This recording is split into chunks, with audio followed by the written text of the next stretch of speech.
There are names you're not allowed to say, and places where the land remembers what the people won't. Pleasant Hill is one of those places. Beneath Kentucky's whispering trees and silent ridges lies ground soaked in stories you were never meant to hear. This is not the tale of a haunted house or a forgotten cult.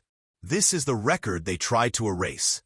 512 people vanished in 17 years. No bodies, no graves, just silence, meticulously preserved by power. It begins like any good lie, with light. A community rising in holiness, order, and discipline. Pleasant Hill, they called it. Built by Shakers, sustained by faith, and ruled by a family that said God whispered directly into their bones. What they built was not a church. It was a machine. And you, yes you, are about to step into its gears. When you hear Shakers, maybe you picture hymns and hand-woven chairs. You've seen the restored buildings, the museum placards, the polite history. But you haven't heard the sounds that still echo underground. The cries, the scraping, the midnight bells that called only the chosen. We've been trained to see history as clean lines and closed books. But some chapters were never published. Some secrets require a shovel, not a library card. And when the state of Kentucky sealed the Pleasant Hill archives in 1841, citing public interest and psychological distress, they weren't protecting the past. They were protecting themselves. Because inside those sealed documents, some of which were smuggled out by a dying inspector in 1978, there are names, dates, instructions, codes of silence so old they become sacred. There are drawings of ritual chambers beneath dormitories, lists of experimental herbs mixed into communal stews, and ledgers, cold, neat ledgers, marking the departure of members deemed unfit for final obedience. You will not be the same after this. You're not just listening to a story. You're entering a room that's been locked for nearly 200 years. And I'm giving you the key. But I warn you, the people who vanished did not just disappear. They were erased, surgically, ritually, deliberately, by a family who understood one thing better than scripture: control. So if you're still here, if you feel that pull in your chest, that heat behind your eyes, that's your instinct waking up. Trust it, and speak no one's name in vain. Now follow me. The descent begins. In the beginning, Pleasant Hill felt like salvation. It was 1807 when the land was first claimed. Rolling pastures, a river that moved like a hymn, and skies so vast you could almost believe heaven touched the horizon. The Second Great Awakening had men speaking in tongues and women collapsing from visions. In that storm of chaos, the Shakers promised something radical: order, purity, perfection. They said, "Leave the world behind. Give us your land, your name, your very identity, and we will give you eternity." The Richardson family didn't just join. They took over. Not violently, not overtly. They smiled. They prayed. They listened. Samuel Richardson was a man who knew how to wear truth like a costume. He claimed he'd been awakened by the original disciples of Mother and Lee herself, the Shaker prophetess who declared celibacy as the path to God and hierarchy as divine law. His sermons brought tears. His eyes never blinked during confession. And when he spoke, people stopped breathing just to hear the end of a sentence. But power is never content with reverence. It wants ownership. And Samuel, along with his wife Martha, who played the part of humble sister but studied people like prey, began to reshape Pleasant Hill into a perfect experiment in control. They didn't break the old rules. They refined them. Celibacy was still required, but they began selecting who slept where. Confession remained central, but it became more detailed, more invasive. Members were encouraged to share impure thoughts daily. Not to be forgiven, but to be studied. Martha's records from that time, salvaged from a half-burned ledger, reveal columns of names next to phrases like *resistant to fasting, fantasized during prayer, looked toward the hills. Asterisk, looking toward the hills.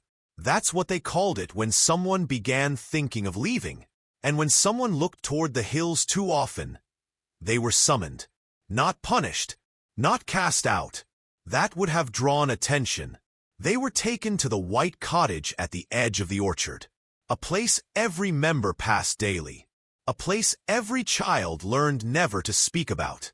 Inside that cottage, the transformation happened, or the erasure. Sometimes the person returned, quieter, eyes heavy, strangely obedient. Sometimes they didn't return at all. The next day, their name was absent from the roll call. Their bed, already assigned to another. And if anyone asked, asterisk, God called them to deeper service. Asterisk, you're not hearing folklore. You're hearing policy. A system engineered over decades, perfected by a family who believed they had not just divine right, but divine permission to reshape souls. One soul at a time. Power rarely screams. It whispers patiently. By 1811, Pleasant Hill was no longer just a spiritual commune. It was a closed ecosystem, sealed from the world, governed by doctrine, and reinforced through fear wrapped in the language of salvation. Everything flowed through the Richardsons. Brother Ezekiel controlled the fields. Brother Jeremiah controlled the hands that carved furniture. Sister Rebecca managed the new converts like a teacher overseeing a slow-blooming cult. Even the children, assigned to different spiritual family groups, were taught not who they were, but what they were meant to become. Compliance wasn't just expected, it was measured. Each member was given a devotional token, a carved wooden disc marked with a symbol only the Richardsons could read. Each night, those tokens were dropped into a locked box outside the main hall, under the eye of Brother Caleb, who watched silently from a shadowed bench. Missing a token meant questioning. 2 misses meant counseling. 3 meant silence. The white cottage awaited. There were no chains in Pleasant Hill, no visible prisons, but every step was monitored, every look recorded. Sister Patience, barely in her 20s, wrote letters of confession in members' handwriting. She forged joy. She forged obedience. And when parents begged to write to children they hadn't seen in years, she sent warm, manufactured replies. Outside eyes saw only peace. Whitewashed walls, smiling workers, endless prayer. But inside, something else was growing. A secret ritual began to take root. Known only to the inner circle, they called it the alignment. It was whispered that the alignment could cleanse not just behavior, but memory. That it could break even the most stubborn soul and rebuild it from silence upward. Records describe the first subject only as J.M., a woman in her 30s who repeatedly asked for permission to return to care for her dying father. When denied, she wept openly during evening hymns. She was removed, quietly, without conflict. She returned 10 days later with new eyes. Cold, focused, empty. She sang louder, prayed longer, and when asked why she had cried before, she replied, "I must have been unwell." Witnesses say her laugh never returned. This was no religion. This was conditioning. We're taught that cults use fear. But what if I told you the greatest tools of control aren't terror, but peace, structure, and the subtle dismantling of self? This is what Pleasant Hill was perfecting. And the true horror? The ones who vanished didn't scream. They thanked the ones who silenced them. The outside world knew only what the Richardsons allowed it to know. Newspapers printed stories of industry and spiritual excellence. Local officials were invited to annual harvest festivals, lavish, rehearsed events where children recited scripture and the gardens glistened under the setting sun. No one questioned how a community of celibates could be growing. No one dared ask why visitors were never allowed to stay overnight. Sheriff William Morrison, a frequent guest, once commented in a letter now locked in a university archive, "Asterisk, I've never seen a more peaceful people." Their eyes do not lie. Asterisk. But that's the thing about trained eyes. They only show what they've been taught to reveal. Behind every smile at Pleasant Hill was surveillance. Brother Nathan Richardson, youngest of the clan, kept relationships with neighboring churches, county judges, and landowners. He was charismatic, educated, and unshakably composed. His real task was much darker. He managed external perception. When travelers disappeared, those who came to visit a relative or inquire about joining but asked too many questions, Nathan handled the response. Always a story, always a solution. One guest had a change of heart and left at dawn. Another returned to Cincinnati after receiving urgent news. And no one ever followed up. Why would they? The letters, written in the traveler's own hand, said not to worry. But those letters weren't written by the traveler. They were written by Sister Patience. The handwriting perfect, the tone warm, the deception complete. Inside the community, such disappearances were addressed only once. During evening worship, Samuel would raise his arms, the candles flickering around him like trembling stars, and declare, asterisk, another soul has passed the veil. Let us rejoice. Asterisk, no names, no explanations, only the ritual, 3 songs, a shared silence, and a new work schedule the next morning. Their belongings redistributed, their memory expunged. By 1815, it was no longer just outsiders who vanished. Converts who had lived at Pleasant Hill for years, who had followed every rule, shown every loyalty, began disappearing after private meetings with Martha or Brother Jeremiah. Always quietly, always without struggle. The term they used was elevation. A reward, they said. A passage into deeper spiritual work. In truth, it meant relocation to underground chambers repurposed from old root cellars beneath the eastern dormitories. How do we know this? Because of a single page, charred at the edges, found inside a wall panel during a renovation in 1932. It lists 12 names, each followed by a date and the word elevated. All 12 individuals vanished without trace. Understand this. You are not hearing a fable. You are witnessing the edges of a system designed to erase, to reprogram, and, when that failed, to remove. And in this system, doubt was the only real sin. There's a moment in every control system when domination becomes doctrine, when manipulation stops pretending to be morality and becomes sacred law. At Pleasant Hill, that moment arrived in the spring of 1817. The Richardsons announced a new rite.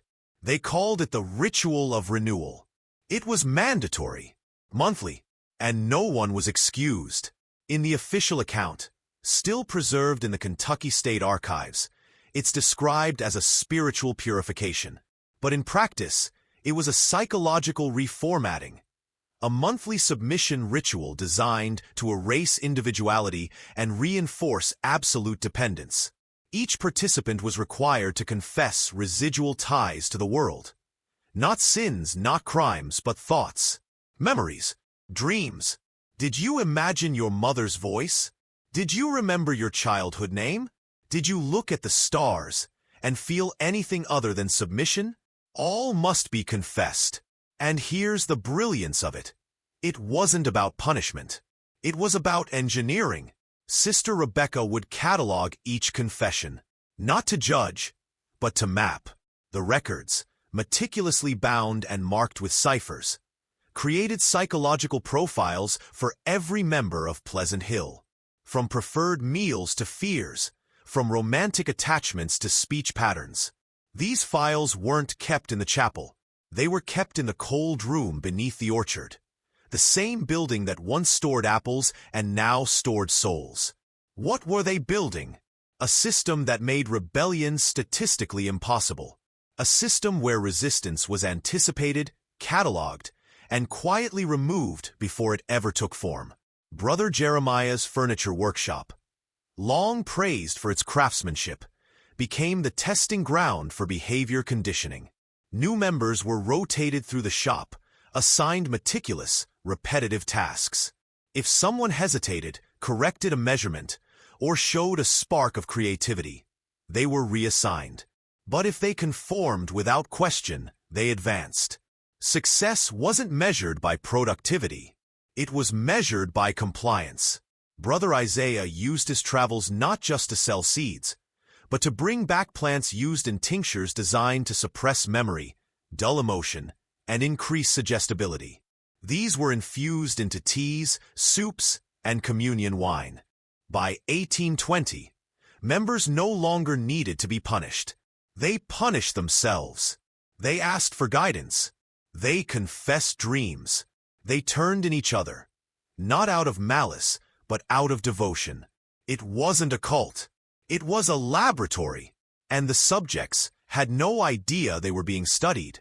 You're probably asking yourself, how could so many people fall under a single family's control? The answer is simple and terrifying. They wanted to. The greatest psychological trap is not fear. It's belonging. Pleasant Hill offered something rare in a brutal, chaotic world: certainty, purpose, identity. For broken men and grieving women, the community didn't just promise peace. It offered erasure of the self, a reset, and the Richardsons mastered the art of using trauma as a key. New converts were selected with care. Widows, orphans, failed businessmen, women fleeing abuse. All were welcomed, not as charity, but as souls chosen by divine insight. They were then stripped, not by force, by ritual. Names were changed, family ties renounced, clothes burned and replaced with plain garments sewn by Sister Hannah. Then came the reordering, a 21-day isolation period where the convert was kept from the general population, told to fast, pray, and confess endlessly. You might think people would resist, but when everything you've known has failed you, when loss has shattered every belief, you'll embrace anything that tells you, asterisk, you are safe now. You are home, asterisk. And that is when the reprogramming began. The Richardsons didn't beat their subjects. They praised them, rewarded obedience with small privileges, an extra blanket, a slice of honey bread, a kind word from Sister Martha, but challenged the hierarchy, and you would vanish from the eyes of the community. Not killed, ostracized. You'd be assigned silent tasks, digging latrines, repairing fences alone, eating in isolation. People you once prayed beside would look through you. This shadowing could last days or weeks. It broke most within 3. If someone survived without compliance, the cottage awaited. One journal entry, recovered by a defector in 1862, describes the aftermath of that cottage. He came back hollow, said nothing. His eyes followed movement, but not meaning. When asked what happened, he whispered, "I saw the face of the Lord, and it burned my name away." What did they do in that cottage? We'll likely never know. The room was destroyed by fire in 1849 under suspicious circumstances, but remnants found beneath the floorboards, iron restraints, stained ropes, and a wooden collar, tell part of the story. Understand this. Pleasant Hill wasn't an isolated anomaly. It was a prototype, a controlled environment to test the limits of obedience, groupthink, and identity demolition. And if you think this stayed in 1817, you're not paying attention. Now we must speak of the ledger. It is perhaps the most damning artifact ever recovered from Pleasant Hill. Not a religious text, not a sermon notebook, a book of numbers, bound in calfskin, unmarked cover, hidden beneath a false floor in the records room. Only discovered when that building was converted into a historical museum in 1968. Inside were 512 names, each with a date, a symbol, and a single column titled, asterisk outcome. Asterisk. The first name? A boy of 11, marked with the letter V. His entry reads, Asterisk failure to realign, elevated. Asterisk the last name, a woman of 57, marked with the symbol increment. Her outcome, asterisk transfer to subsite alpha. Asterisk what does that mean? The V stood for vanishing. The Richardsons didn't use violence indiscriminately, but they did disappear people, systematically, efficiently, and without trace. This ledger proves it wasn't random. It was scheduled, structured, authorized. The symbols denote categories: non-compliant, emotionally unstable, risk of defection, or, chillingly, asterisk excess memory, asterisk. That last one, it meant the person remembered too much. They couldn't fully be cleansed, and that made them dangerous. Why would a religious community need to track who remembered their life before? Because Pleasant Hill wasn't about salvation. It was about total reset. Now pay close attention here, because this is the moment where myth touches modernity. The ledger includes a reference in the margin of several entries. Asterisk test group T4.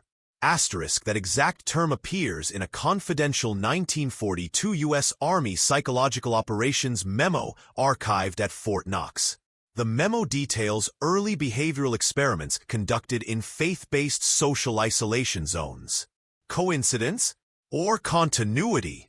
Samuel Richardson may have died in 1839, but the system he and his family engineered, one based on silent coercion, emotional dependency, and memory erosion, didn't vanish. It evolved into experiments, into government programs, into corporations that now track your every thought and emotion through screens you willingly carry. Pleasant Hill was the seed. The fruit is all around you. Right now, you're not watching a video. You're standing at the threshold of truth. And if you've made it this far, it's time to lock in that awakening. Comment below asterisk. Old key asterisk. I remember who I was. Asterisk. Old key asterisk. I remember who I was. Asterisk. Write it twice. Not for the algorithm, but to fracture the programming. We're not done. This descent only gets darker. By 1822, the people of Pleasant Hill no longer remembered who they used to be. Not fully, not clearly, and that wasn't an accident. The Richardsons had perfected a process now known in modern psychological warfare as identity stripping, the deliberate dissolution of personal memory, language, and selfhood, followed by controlled reconstruction. They called it cleansing the vessel. It began with subtle changes, removing names, assigning numbers, replacing common phrases with spiritual alternatives. Good morning became praise the light. I think became I pray. Over time, members forgot how to speak like themselves. But it didn't stop there. Sister Hannah, trained in herbs and brain-altering compounds, introduced a nightly restoration tea. Said to aid sleep, it contained a precise mixture of poppy extract, valerian, and crushed blue vervain. But one recovered recipe, hidden in a hymnal, revealed an additional substance, datura stramonium, also known as devil's trumpet. In small doses, it causes confusion, delirium, and amnesia. You can imagine the result. Night after night, people woke up feeling refreshed but hollow. They began to forget birthdays, faces, dreams. One convert, Brother Elias, once scribbled in a hidden margin of his work journal, asterisk, I know I had a brother. I remember his name was, asterisk. And then nothing. A line crossed out. Just empty space. His entry in the ledger? Marked increment. Transferred to subsite alpha. What is subsite alpha?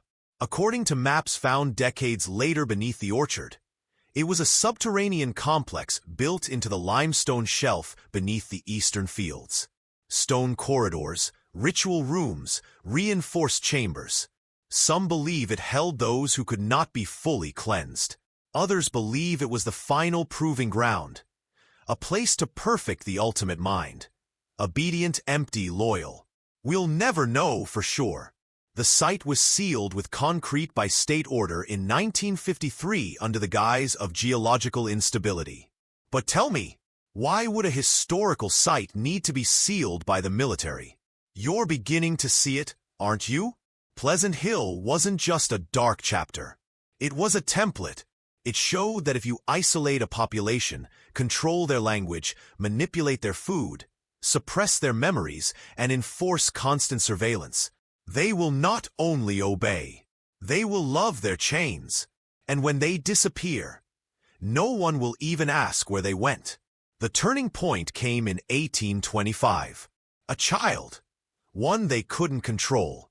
Her name was Miriam Holt, age 9, daughter of a woman who had arrived at Pleasant Hill pregnant and broken after fleeing an abusive home in Louisville. The mother, Sister Abigail, submitted immediately, eager to vanish into the folds of the community. But Miriam remembered, and she asked questions. Why did people go into the orchard cottage and never return? Why were some names never spoken again? Why did the tea make her feel sleepy and strange? She spoke aloud what others had been trained to suppress. She wandered into rooms she wasn't allowed to enter. She found an old ledger page tucked into a hymnal with scratched-out names. She brought it to Sister Rebecca during evening hymn practice. And that night, her mother was reassigned to another dormitory. Miriam disappeared the next morning. The official story, told with weeping dramatics by Sister Martha, was that the child had wandered into the woods and been taken by wolves. Search parties were organized. Prayer circles formed. Her shoes were found near a stream, but no blood, no clothing, no sign of a struggle. And yet, several members, decades later, would confess, on deathbeds in secret journals under hypnosis, that they saw Miriam being led, silently, into the orchard cottage at dawn. One journal reads, "Her eyes didn't look afraid. They looked defiant, like she knew something the rest of us had forgotten." After Miriam vanished, something shifted. The fear deepened, but so did the worship. To question became sacrilege. The story of Miriam's disobedience was used in teachings for years. She chose the world over the spirit, and the wild took her. Samuel would preach. But in reality, her name appears in the ledger. Entry number 281. Symbol. Outcome. Initiated, did not yield. What does that mean? We don't know. The symbol only appears 3 times in the entire book, each next to the name of a child. Some researchers believe denoted an experimental category, subjects tested not for obedience, but for resistance. And that's what makes Miriam dangerous, because in a system designed to erase the self, she held on to hers. She remembered her name, her questions, her pain, and that made her the single greatest threat Pleasant Hill ever faced. 512 vanished, but only one was marked and listed as *, did not yield. They never found her body. Which begs the question, what if she is the reason the orchard cottage burned to the ground 24 years later? The fire came on a moonless night in 1849. No storm, no lightning, no visitors, just silence, and then flames. The orchard cottage ignited from within. Witnesses described the blaze as unnatural. Not just a fire, but a purging.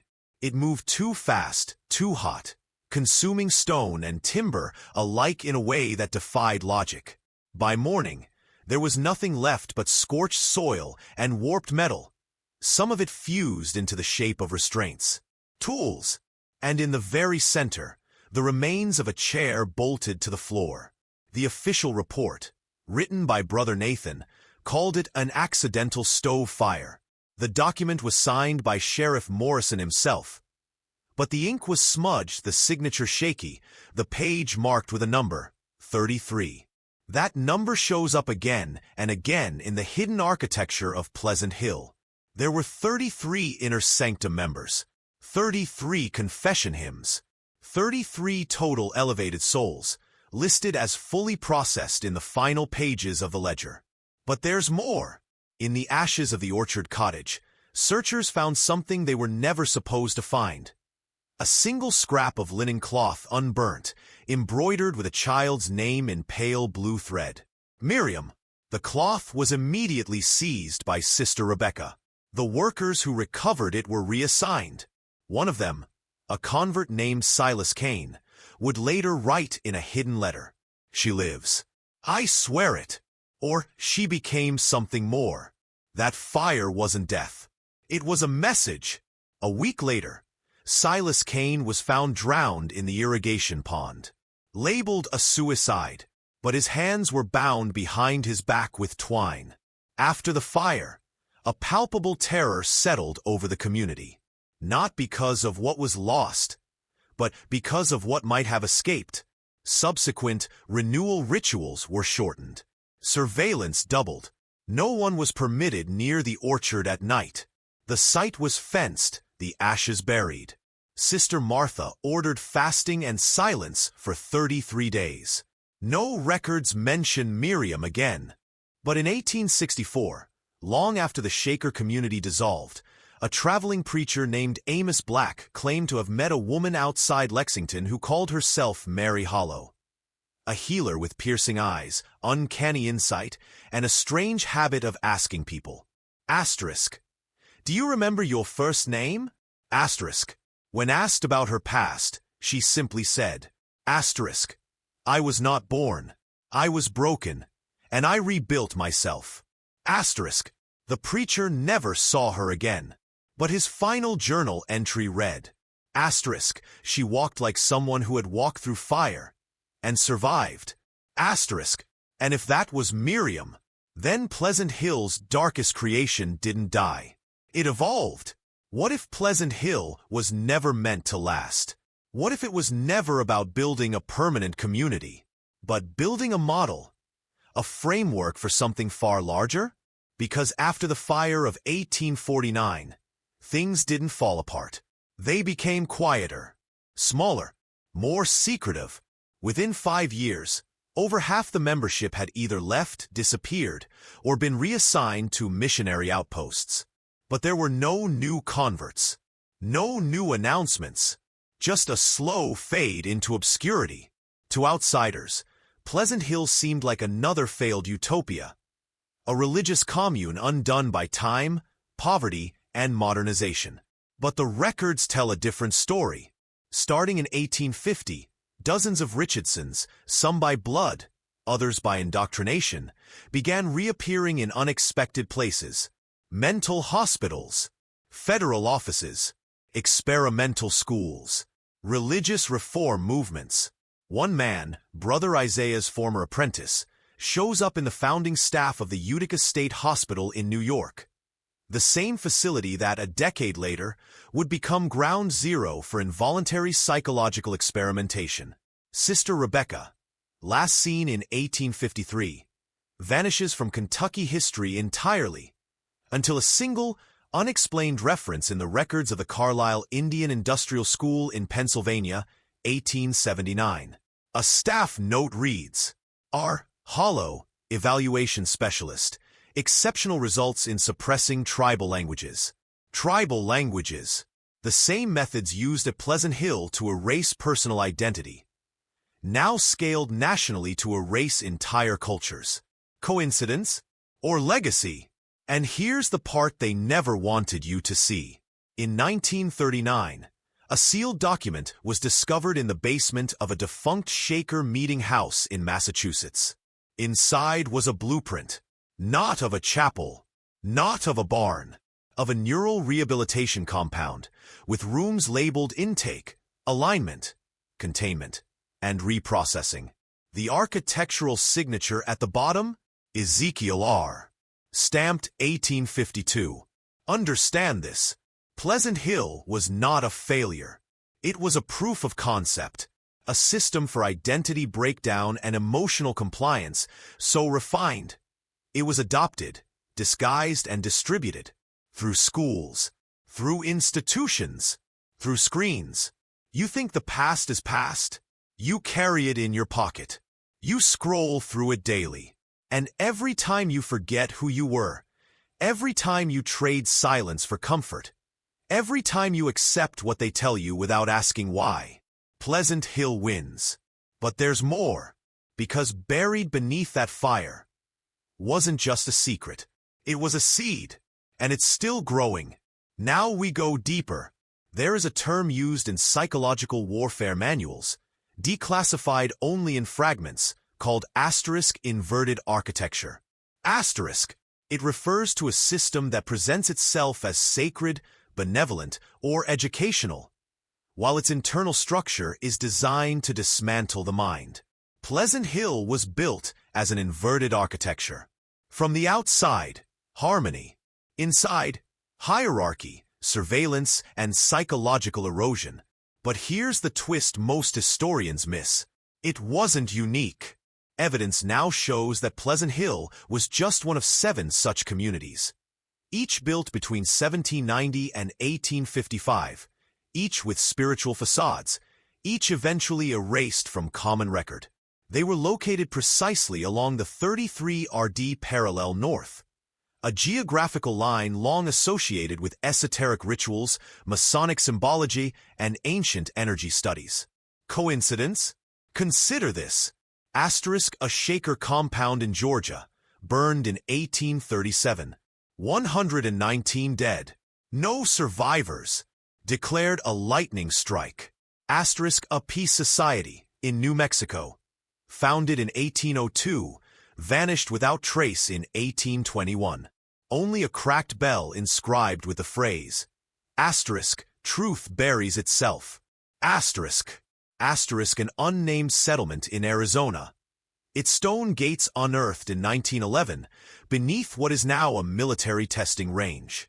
Coordinates redacted in all public surveys. Each one, when mapped, forms a geometric pattern. Not random, but deliberate. An ancient symbol. The Enneagram. A diagram used for centuries to explore human consciousness, personality manipulation, and spiritual transformation. But in these cases, it wasn't used for enlightenment. It was used for containment. They weren't just experimenting on individuals. They were studying society itself. What happens when you introduce hierarchy cloaked in holiness?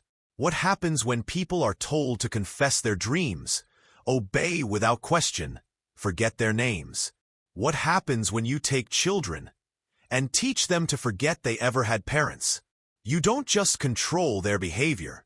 You reprogram the species. And what does this mean for you? It means that the same system that operated beneath the orchards of Pleasant Hill now operates through algorithms, through curated content, through the soothing voice in your earbuds reminding you to become your best self, while shaping what self even means. You're not outside of this. You were born into it. And every part of your life, education, religion, media, medicine, has been touched by that seed, the one that grew in Kentucky. And if you can feel it, that uneasy recognition in your gut, you're not broken. You're waking up. Let's talk about the keepers. Because systems like Pleasant Hill don't just disappear. They go underground. They mutate. And someone always tends the roots. In 1921, a man named Harold M. Stanton, a government surveyor with an interest in early American communes, filed a confidential report to the Kentucky Historical Society. It was never published, not even referenced until 1974, when a graduate student found a carbon copy misfiled in a drawer labeled Quaker Music Theory. Here's what Stanton wrote. On-site visit to Pleasant Hill ruins, I observed recent disturbances, fresh earth over ancient stone. Beneath orchard perimeter, I found a circular hatch with iron inlays. Local farmer said he'd seen men in dark coats enter it after midnight on several occasions. No Shakers remain here, but someone still guards this place. The hatch has never been found again. But oral histories from nearby Harrodsburg tell of silent men who visited Pleasant Hill every year on the spring equinox. never speaking, never staying more than an hour. They always came in threes, always left nothing behind, except once. A child, age 12, claimed to have seen one of them drop a paper. She retrieved it and hid it in a Bible. Decades later, her granddaughter turned it over to researchers. It read, "Observation continues. Delta pattern intact. Awaiting realignment phase." Now ask yourself, what is realignment phase? We've already seen its precursor at Pleasant Hill. Rituals designed to erase selfhood, rebuild identity, recondition belief. But what if that was just phase 1? What if you are phase 2? Because the Richardsons may be gone, but their doctrine isn't. It lives in systems of shame disguised as wellness, in silent compliance disguised as virtue, in influence networks that punish doubt and reward conformity. Ever notice how social systems now operate like Pleasant Hill? Asterisk, you're encouraged to confess publicly. Asterisk, you're rewarded for compliance, likes, shares, promotions. Asterisk, you're punished for asking the wrong questions. Asterisk, you're told forgetting who you were is growth. Pleasant Hill built the prototype, but your feed is the orchard. Your thoughts are the new ledger. Your identity is being rewritten line by line, belief by belief. This isn't religion anymore. This is engineering. And they no longer need you to drink the tea, because now you've already swallowed it. There is a reason you don't remember when it started. Control doesn't begin with force.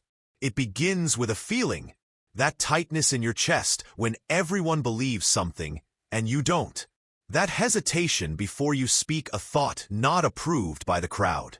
That silent voice inside that whispers. Asterisk, don't stand out. Don't ask that. Don't remember. Asterisk.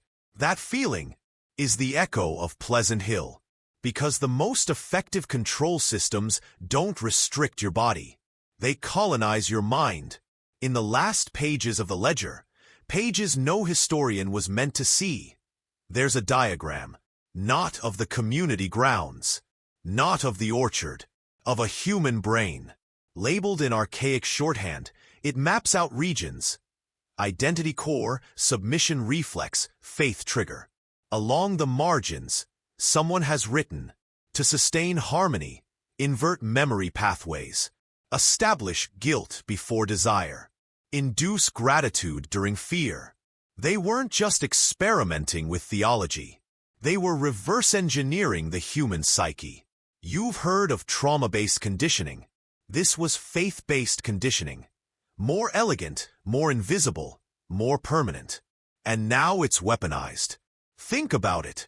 Why do modern institutions push transformation through ritualized systems? 12 steps, personal branding, curated identity. Why do you feel guilty for questioning the narrative? And proud for fitting in? Because you've been taught that obedience is safety and doubt is danger. And they didn't need to burn an orchard to get you to submit. They used dopamine, micro hits of approval, algorithmic reinforcement, praise for compliance, silence for rebellion, isolation for skepticism.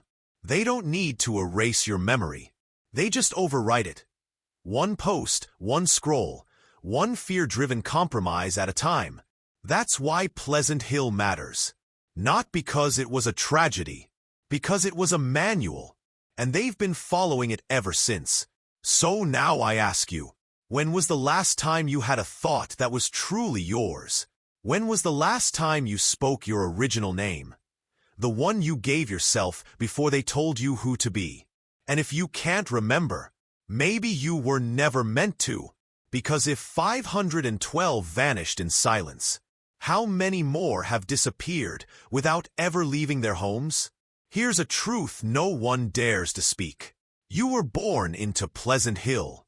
Not the buildings, not the hymns, but the architecture, the psychological grid, the world you walk through today. Your schools, your job, your media, your politics, they're just more advanced versions of the same system. Different hymns, Same design.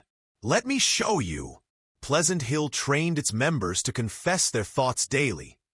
To leadership, to God, to the group. Now, we do it digitally. Status updates. Vulnerable posts.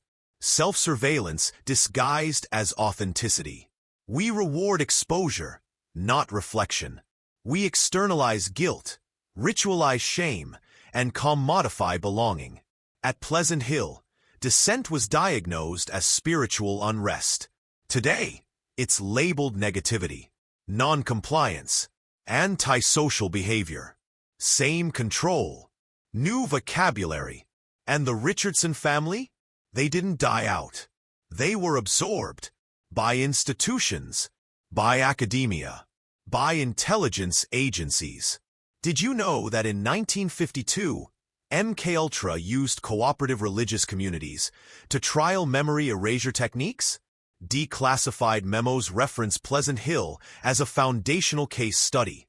In 1977, a whistleblower claimed the NSA had developed psychological profiling algorithms inspired by communal behavioral patterns observed in early Shaker communities. When questioned, the documents were sealed. Why? Because if the public realized that faith had been used as a template for compliance, that silence could be engineered, that memory could be rewritten, the system would collapse. Because here's the real threat. A man who remembers who he was can't be controlled, and Pleasant Hill's entire architecture, then and now, depends on one thing: you forgetting your nature, forgetting your will, forgetting your name. So I'll ask again, what was the first thing you were ever told to feel ashamed of? Was it your anger? Your ambition? Your curiosity? That was the moment Pleasant Hill entered your bloodstream, not as a place, but as a program, one designed to extract your fire and leave you grateful for the cold. But if you've made it this far, that means it didn't work. Not fully, and that makes you dangerous. You've heard of sleeper agents, but have you ever wondered if you're one? Not for a nation, not for a military, but for something older. A system so deeply embedded in the fabric of society that it doesn't need uniforms, passwords, or oaths. It only needs you to forget who you are and obey without realizing it. That's what Pleasant Hill created. Not followers, templates, psychological blueprints to mass-produce compliance across generations. Think about it. At Pleasant Hill, a child's mind was broken by rituals disguised as discipline.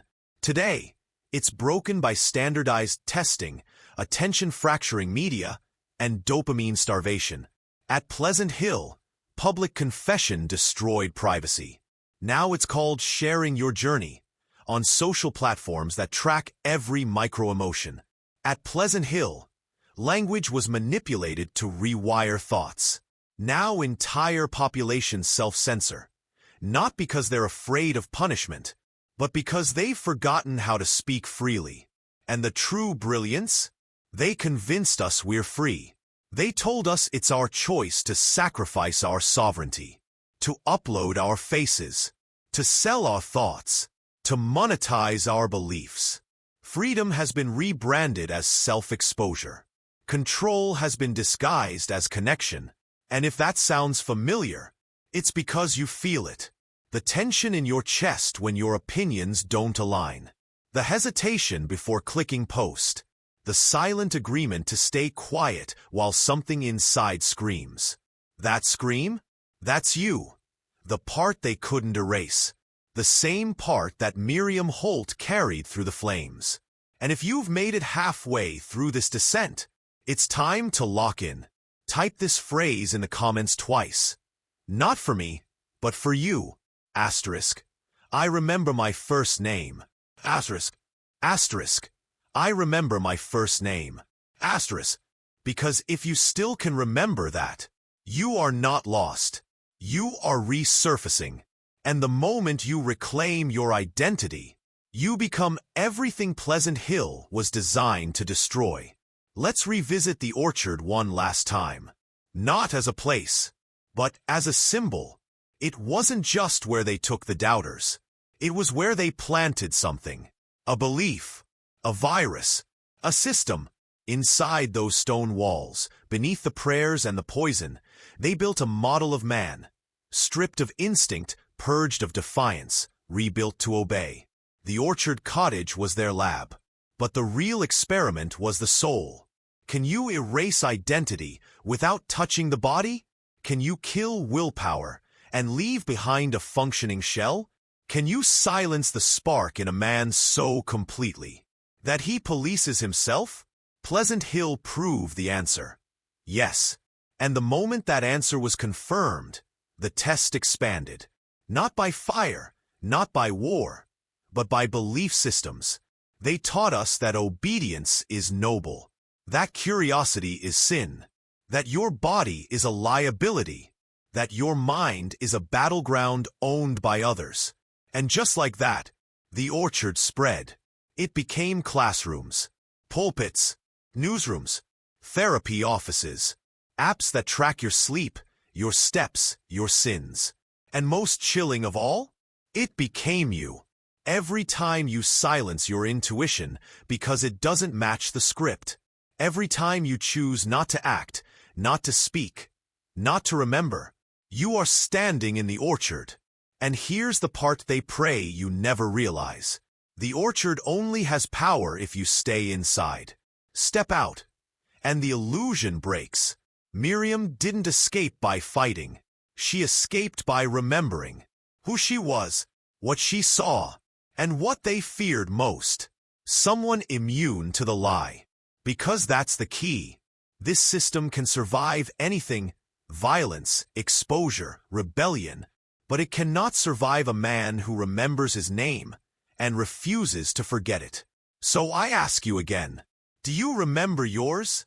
Not the one they gave you. The one you gave yourself before the orchard, before the silence, before the script. Find it, because once you do, the orchard burns again. You were never meant to ask these questions. The system was built to distract, soothe, and exhaust you before you ever reach this point. But here you are, and now it's time to reveal the final design. The one hidden not in documents or ruins, but in patterns of behavior passed through generations. Let me show you what Pleasant Hill became.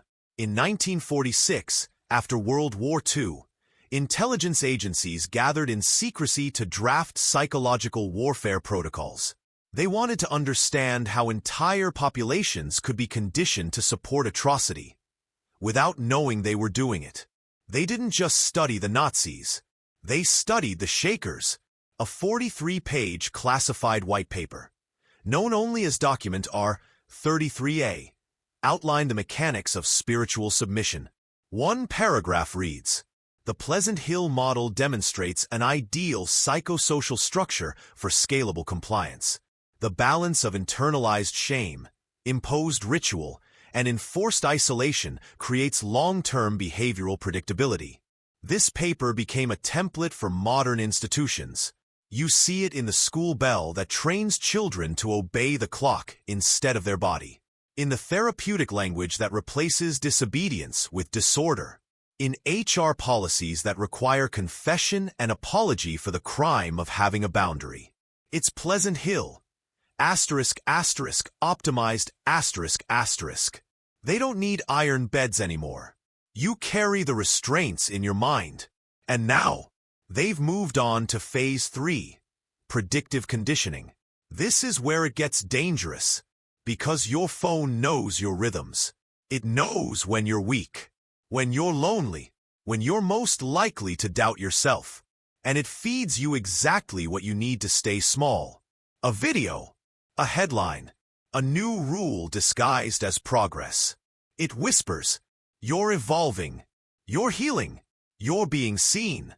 But what it really means is, you're folding. And if you've ever felt like something is missing in your life, some deep, ancient center you were taught to ignore, that's not a flaw. That's the memory of who you used to be. The part of you they've tried for centuries to bury beneath prayer books, performance reviews, and prescription pills. One designed to extract your fire and leave you grateful for the cold. But if you've made it this far, that means it didn't work. Not fully. And that makes you dangerous. You've heard of sleeper agents. But have you ever wondered if you're one? Not for a nation, not for a military, but for something older. A system so deeply embedded in the fabric of society that it doesn't need uniforms, passwords, or oaths. It only needs you to forget who you are and obey without realizing it.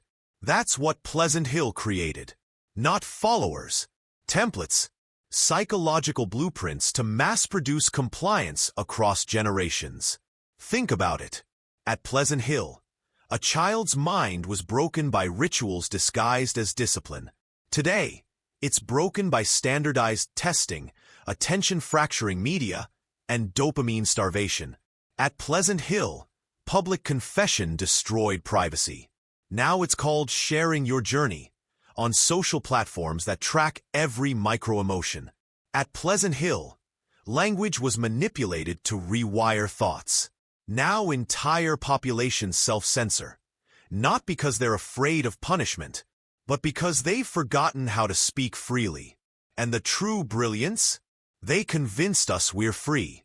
They told us it's our choice to sacrifice our sovereignty, to upload our faces, to sell our thoughts, to monetize our beliefs. Freedom has been rebranded as self-exposure. Control has been disguised as connection. And if that sounds familiar, it's because you feel it. The tension in your chest when your opinions don't align. The hesitation before clicking post. The silent agreement to stay quiet while something inside screams. That scream? That's you. The part they couldn't erase. The same part that Miriam Holt carried through the flames. And if you've made it halfway through this descent, it's time to lock in. Type this phrase in the comments twice. Not for me, but for you. Asterisk. I remember my first name. Asterisk. Asterisk. I remember my first name. Asterisk. Because if you still can remember that, you are not lost. You are resurfacing. And the moment you reclaim your identity, you become everything Pleasant Hill was designed to destroy. Let's revisit the orchard one last time. Not as a place, but as a symbol. It wasn't just where they took the doubters. It was where they planted something. A belief, a virus, a system. Inside those stone walls, beneath the prayers and the poison, they built a model of man. Stripped of instinct, purged of defiance, rebuilt to obey. The orchard cottage was their lab. But the real experiment was the soul.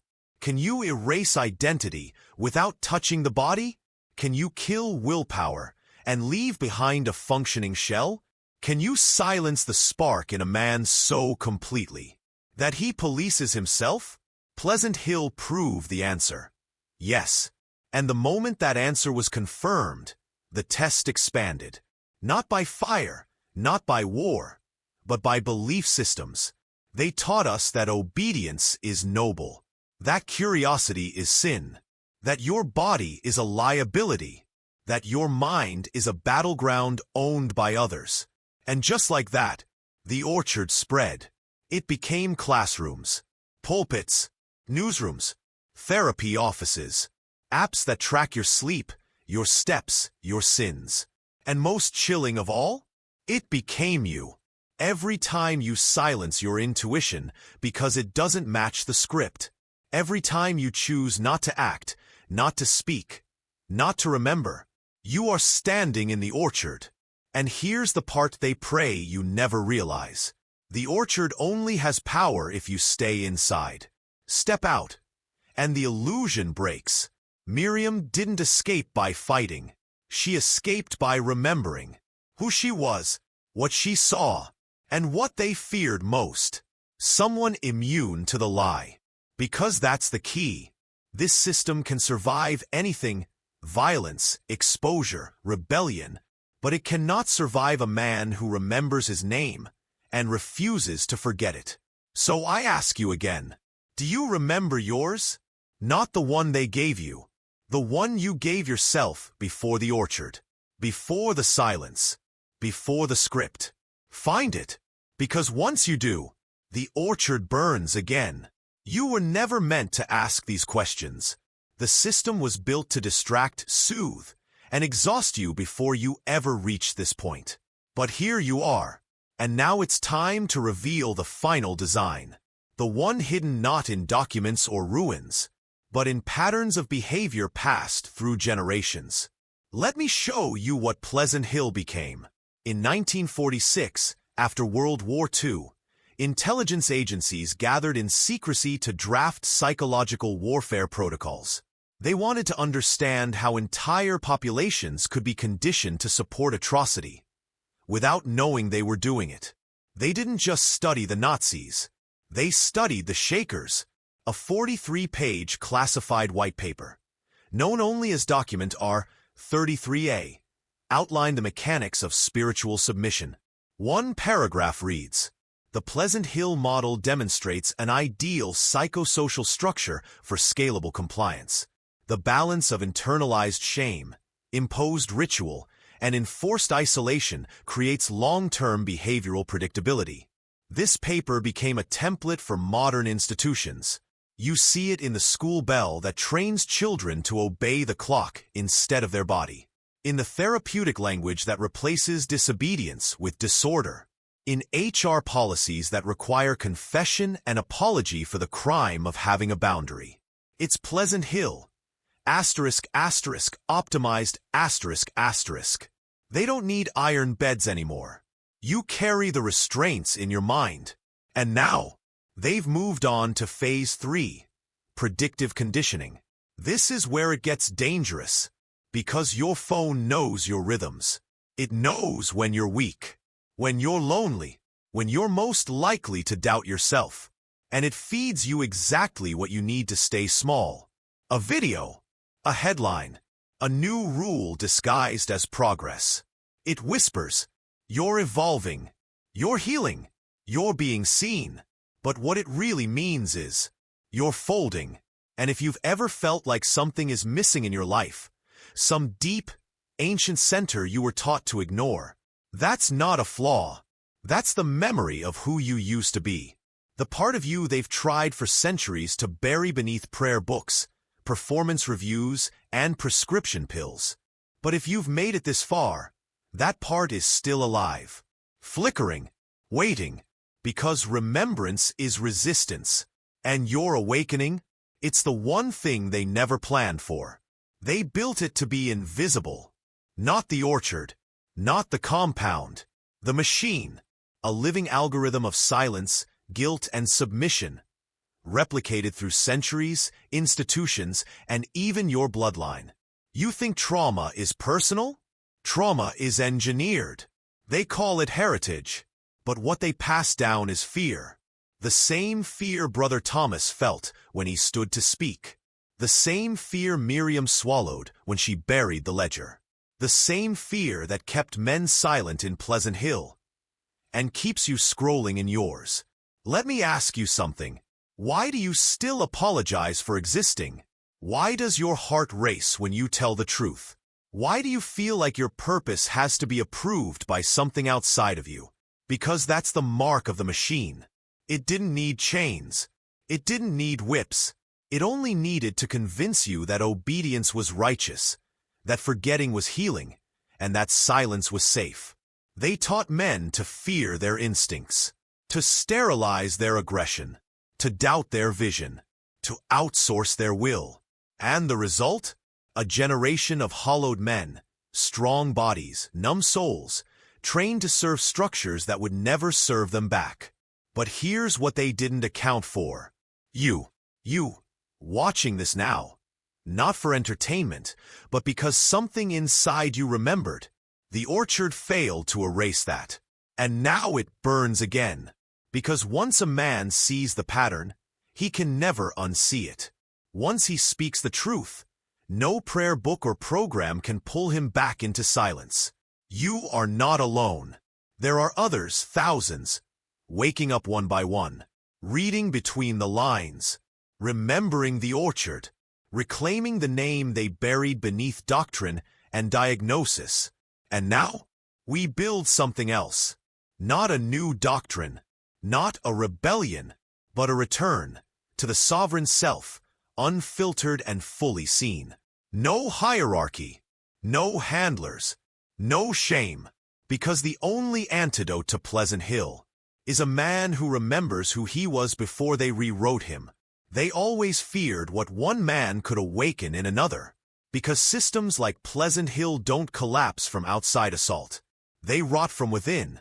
When just one voice whispers, "This isn't real," and that whisper spreads, first quietly, then defiantly, then loudly enough to fracture the illusion. That's why they silenced Brother Thomas. That's why they hunted Miriam Holt. That's why the orchard became a graveyard of memory. Because one awakened man becomes a mirror, and mirrors are dangerous in a world built on distortion. Think about it. Why does the modern world call clarity madness and obedience mental health? Why is emotional numbness called maturity, but righteous anger labeled toxic? Why is trust in the system praised, but trust in your own voice pathologized? Because if you remember how to trust yourself, the whole framework collapses. The rituals lose their grip. The labels stop sticking. The machine begins to rust. That's why men today are taught to doubt their gut, to analyze instead of act, to apologize before they even speak, to serve, surrender, and smile while doing it. It's Pleasant Hill, modernized, digitized, globalized. And if you're still wondering whether this story matters, let me ask you, have you ever kept quiet in a room full of lies? Have you ever nodded while something inside you screamed no? Have you ever felt like your truth would cost you everything? That was the machine, pressing its hand against your throat. And every time you swallow that truth, the orchard grows stronger. But every time you speak, even in a whisper, even in a comment, even just in your mind, you cut a root. This video isn't just history. It's a mirror, not to show you who they made you, but who you were before the scripts, before the shame, before the orchard. And if you've come this far, you're not watching anymore. You're remembering. And the memory is a weapon they can't unmake. They buried the bodies. They sealed the records. They rewrote the story. But they forgot one thing. You can't kill a pattern. It echoes through the rituals of modern life, through every system that demands silence in exchange for approval, through every voice that says, don't think, don't feel, don't remember. Pleasant Hill wasn't the beginning.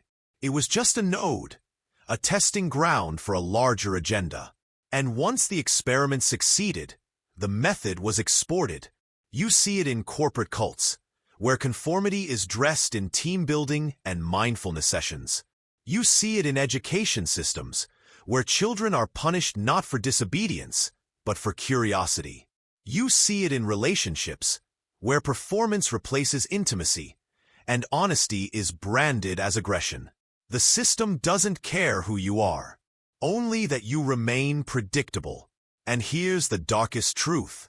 You can live your entire life under its spell and never realize you were enslaved.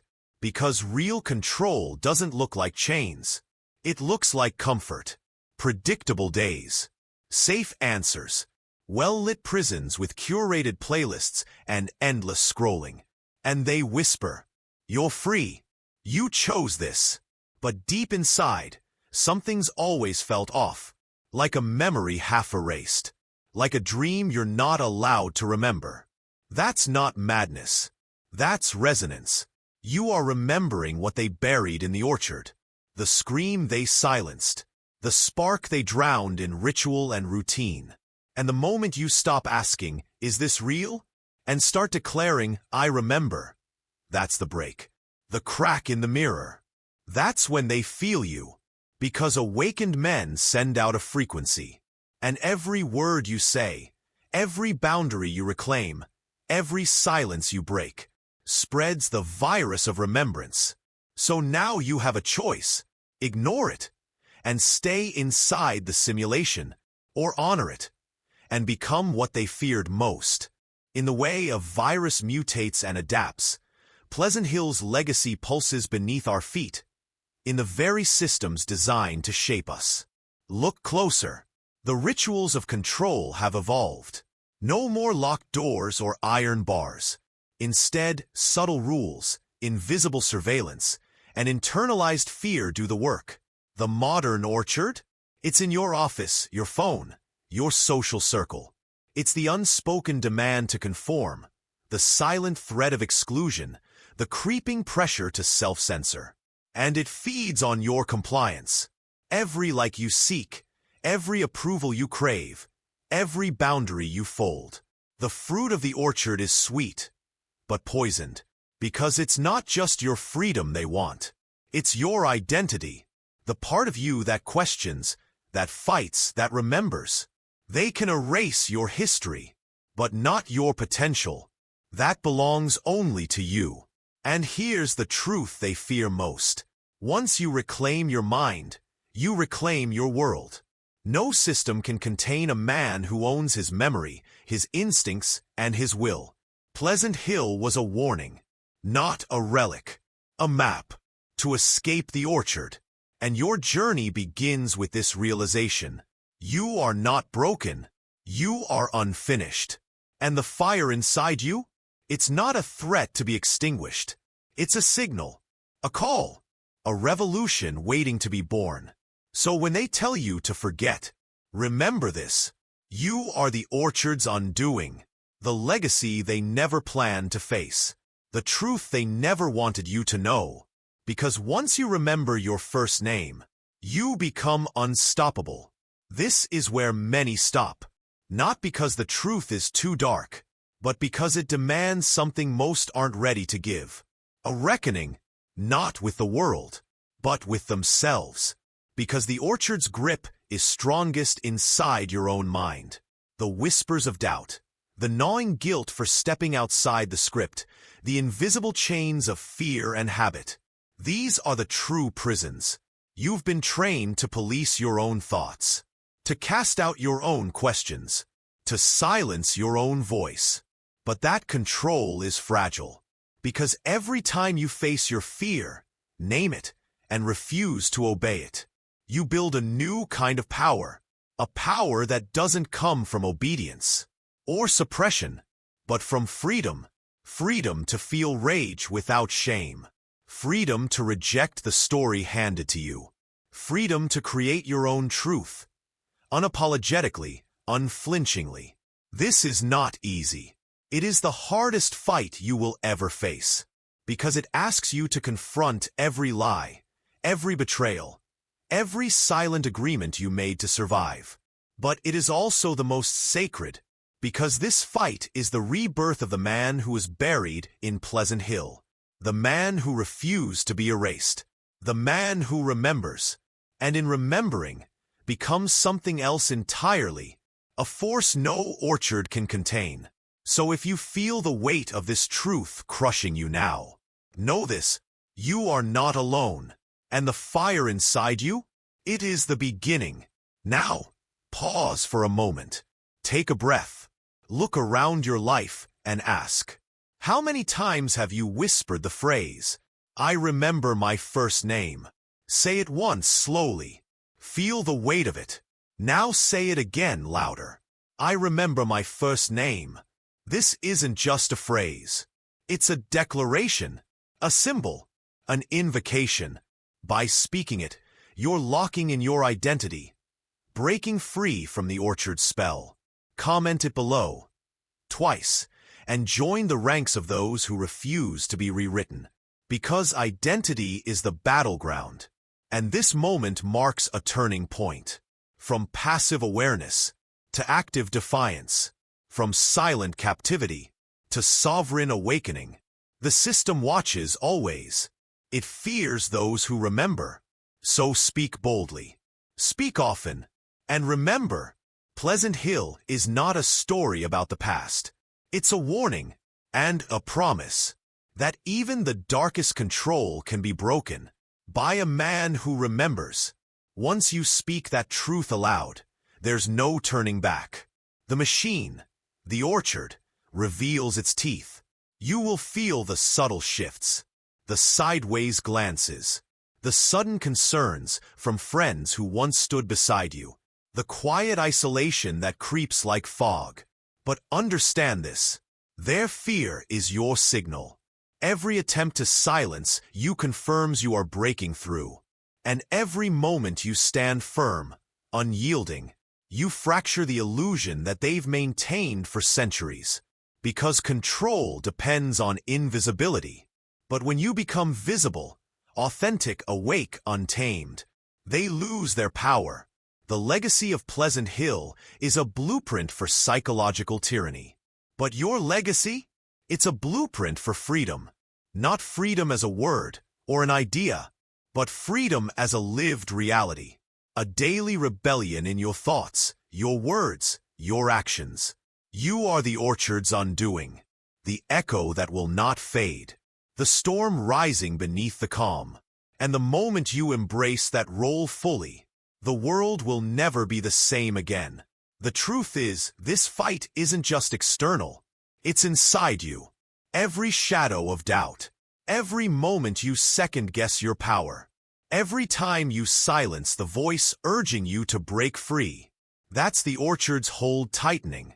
But here's the real secret they never wanted you to know. The greatest battle is with yourself. Because once you master your mind, your fear, your story, no system, no family, no institution can control you. Pleasant Hill's leaders understood this all too well. They knew that to conquer a man, they had to conquer his mind first. That's why they built layers of indoctrination. That's why they weaponized faith. That's why they erased memories. But they failed, because the mind is a battlefield, and the soul is a fortress. You are both the prisoner and the warden, and only you hold the keys. So now, the question becomes, will you unlock your cage, or continue living inside the orchard shadows? Choose wisely, because this choice changes everything. Look deeper. Notice how the orchard's grip extends beyond Pleasant Hill's crumbling walls, into the heart of modern faith, power, and identity. It's a cycle that repeats. Religious zeal becomes control, devotion becomes submission, belief becomes a weapon, and behind it all, a pattern, a family, a faction, a force that cloaks greed and manipulation in the language of salvation. This isn't isolated. It's systemic. Pleasant Hill was a prototype, a laboratory for corruption disguised as purity, where every prayer masked a command, where every ritual concealed a threat. And today, it echoes in the silent agreements we make, in the unquestioned hierarchies we uphold, in the loyalties we surrender without seeing. You've glimpsed behind the curtain. Now you know the machinery. And with that knowledge comes power. Power to disrupt. Power to resist. Power to reclaim your story. But beware.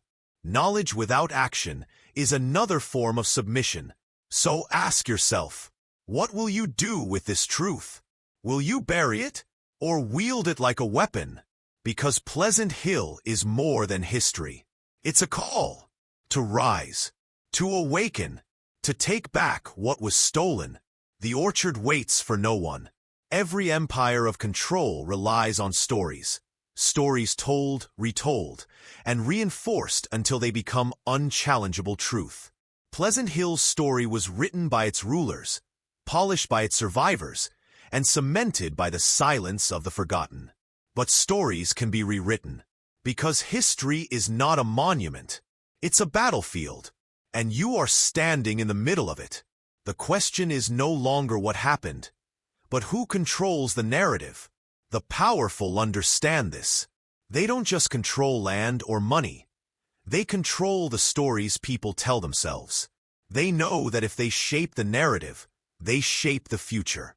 That's why the story of Pleasant Hill was buried beneath layers of lies, fear, and oblivion. But the truth seeps through cracks.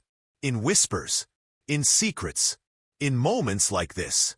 And every time a man chooses to hear it, the narrative shifts. Because a single story retold differently can awaken 1,000 minds. And that awakening spreads, until the orchard is no longer a prison, but a battleground for freedom. And you are the storyteller now, not just of Pleasant Hill, but of every place where silence was demanded, every place where obedience was enforced, every place where a man's first name was stolen. Speak boldly, because stories are power, and power belongs to those who claim it. Now, understand this clearly. Awakening is not a destination. It's a process, a constant war between the voices that demand obedience and the fire that insists on freedom. It will test you, try to break you, force you to question everything you thought you knew. And some days, it will feel unbearable, because breaking free means shedding layers of identity, layers of lies, layers of comfort built on control. But on the other side of that pain is something few ever reach. Sovereignty, the quiet strength of a man who no longer fears the orchard, because he has walked through its darkest paths. The calm power of one who knows his own mind and guards it fiercely. The fierce love of one who remembers not just his first name, but his purpose. This is not mythology. It is the very real journey of every man who dared to say, "I am more than their story. I will not be contained. I remember." And in remembering, you claim your freedom, your mind, your life, and finally, your destiny. The orchard will try to claim you, but it can only do so if you let it. Remember who you are, and never, ever forget your first name. This is where we part ways, not because the story ends, but because your journey begins. Pleasant Hill was never just a vanished community. It was a mirror held up to every system designed to keep men small, silent, and servile. The orchard's roots dig deep, its branches stretch wide, but the fire you carry, your memory, is deeper still. They tried to bury it, to burn it out, to rewrite it, but it survives, in you, in every man who dares to ask, "Who am I beneath the lies? What truth do they fear in me? What is my first name?" You have been given dangerous knowledge, not to frighten you, but to awaken you, because once a man remembers, he can never be controlled again. So go forward with this truth. Carry it like a weapon. Speak it like a prayer. Live it like a rebellion. The orchard is waiting, but now you are awake, and the orchard fears the awakened man more than any fire. This is your legacy, the story they tried to erase. But you will write it. Remember your first name, because it is the key to everything.